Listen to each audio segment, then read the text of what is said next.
Hello, in this session we shall be doing Class 10 Geography CBSE Lesson 1 Resources and Development. Now what is a resource?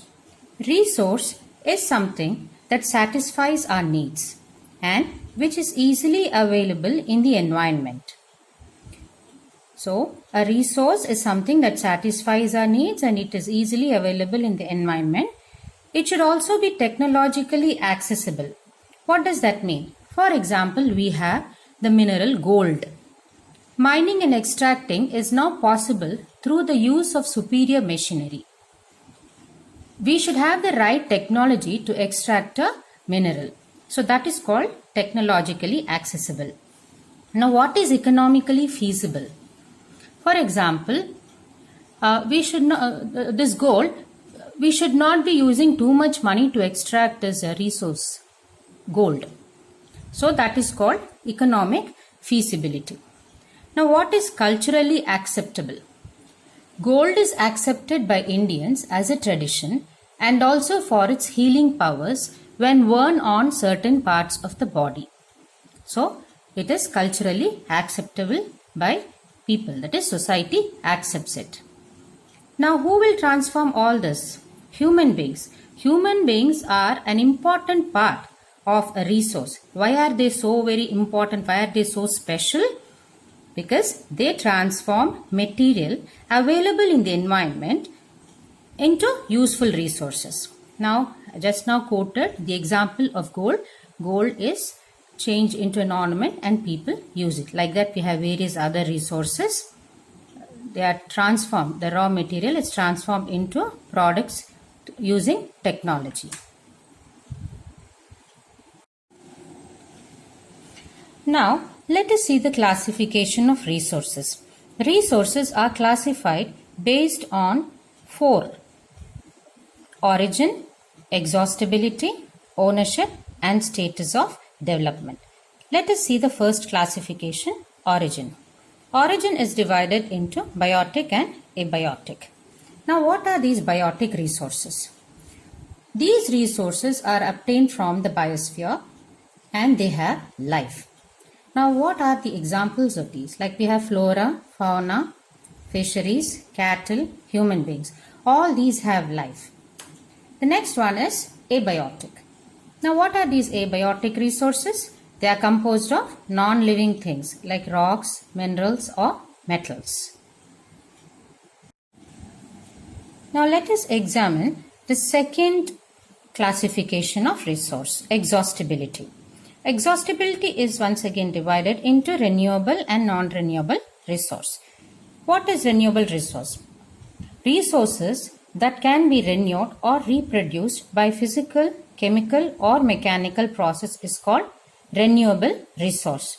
Like they can be reused. Now here we have solar energy. We get so much sunshine. We can easily get solar energy. We also have windmills to generate wind energy. Water resources, we can have hydroelectric power through water resources. Then we have forests and wildlife. All these can be renewed. This wildlife, it can be reproduced. Now here, non-renewable resource. What is this? This cannot be renewed or reused. It takes millions of years to form. That means it takes a lot of years to be renewed. So we have these minerals and fossil fuels for examples. Now let us see the third classification, that is based on ownership. Now that is once again divided into individual, community owned, national resource and international resource. Now let us see what is this individual resource. Individual resources are owned privately by individuals. For example, some of them own plots, houses, estates or plantation, pasture lands, ponds, wells. So these come under individual resources. Community owned resources are those which belong to all the members of a community, like grazing grounds, burial grounds, village ponds, parks, playgrounds, picnic spots, and the others. Now, national resource is a resource which belongs to a particular country, like minerals, water, forest, wildlife. All these belong to a nation. International resource are those resources which are oceanic resources beyond 200 nautical miles. Now, over there in the ocean bed, we can find manganese nodules, for example. If people want to extract these, they have to get the permission of international institutions. Now, for example, if you see, we have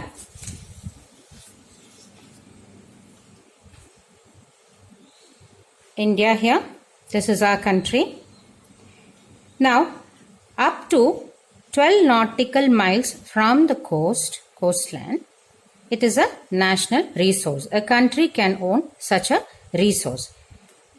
Up to 200 nautical miles from here, it is called an exclusive economic zone. Beyond these 200 nautical miles, which is called an open ocean, it is an international resource. To utilize the open ocean waters, an individual country needs the permission of international institutions. Under the fourth division, status of development, the resources are divided into potential, developed, stock, and reserves. Under potential, we have these resources are found in a region, but they are not being used in the present, like wind energy and solar energy in Gujarat and Rajasthan. What are developed resources? They are resources that are surveyed, they are used in the present, and the quantity and quality is known. For example, coal. We know the reserves of coal. They have to be surveyed. They are used in the present. The quantity and quality is known, whereas potential is not known. Now, what is stock resource? This stock can fulfill our needs and people don't have appropriate technology to use it. For example, we have the resource hydrogen. We can use it as a fuel, but there is a danger of this hydrogen catches fire easily, so it is very dangerous to use hydrogen. Though we have the stock, we do not have the appropriate technology to use this resource. Now, reserves are those resources which are reserved for future use. Like we have water resources, the production of hydroelectricity from dams. This can be used at a later stage. We are generating hydroelectric power, but we are saving it for the future generations. The entire water is not being used for generating hydroelectric power. Now, how can these resources be developed? First of all, we should curb the careless usage, that is the indiscriminate usage of resource, which leads to problems like global warming, ecological crisis, depletion of ozone layer, environmental pollution, land degradation. All these will lead to scarcity and exhaustion of resources. So people have to use the resources very carefully. So what do we need for conserving our resources? We need a sustainable development. And what is sustainable development?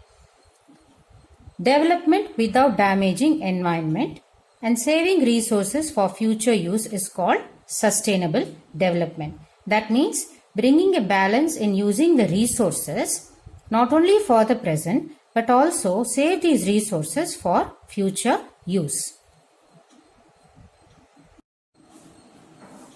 So in order to bring about a sustainable development, resource planning, the need for resource planning has cropped up. In India, the resources are not evenly distributed. Some states are rich in some minerals and some states are deficient in some resources. For example, we have rich mineral and coal deposits in Jharkhand, Madhya Pradesh and Chhattisgarh. And we have abundance of water in Arunachal Pradesh, but it lacks infrastructural development.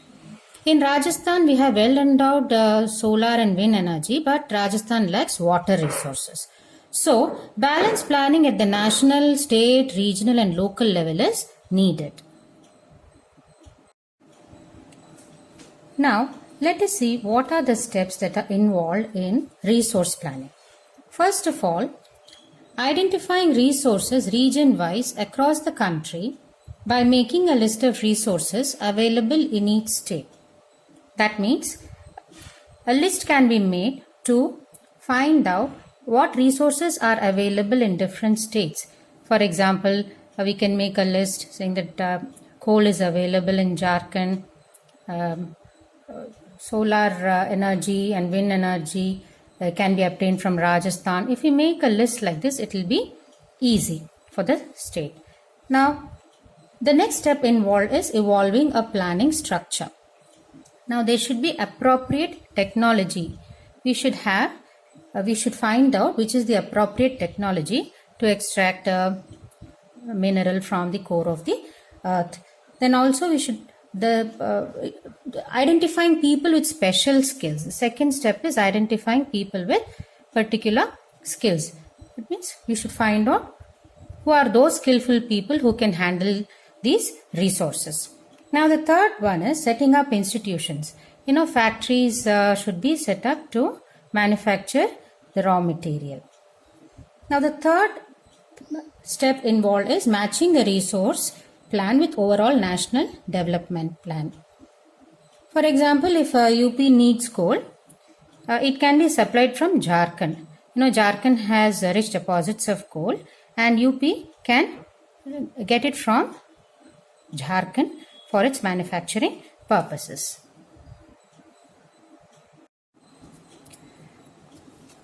So, the availability of resources is a necessary condition for the development of any region.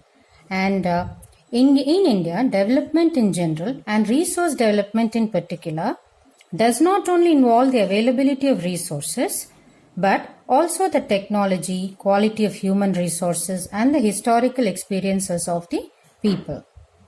Now, India has made great efforts for achieving the goals of resource planning right from its first 5-year plan, which was launched after independence.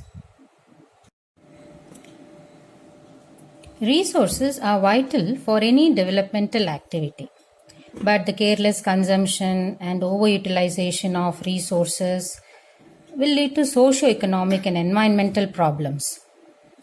So to overcome these problems, conservation of resources is felt at various levels. It is very important. And how is conservation of resources possible? As I already told you, through sustainable development. What is sustainable development? It means development without damaging the environment, using resources not only for the present use but also saving resources for future generations, bringing about a balance in the usage of resources for the present and also for the not only for the present but also for the future use. I shall meet you with part 2 of this same lesson. Thank you.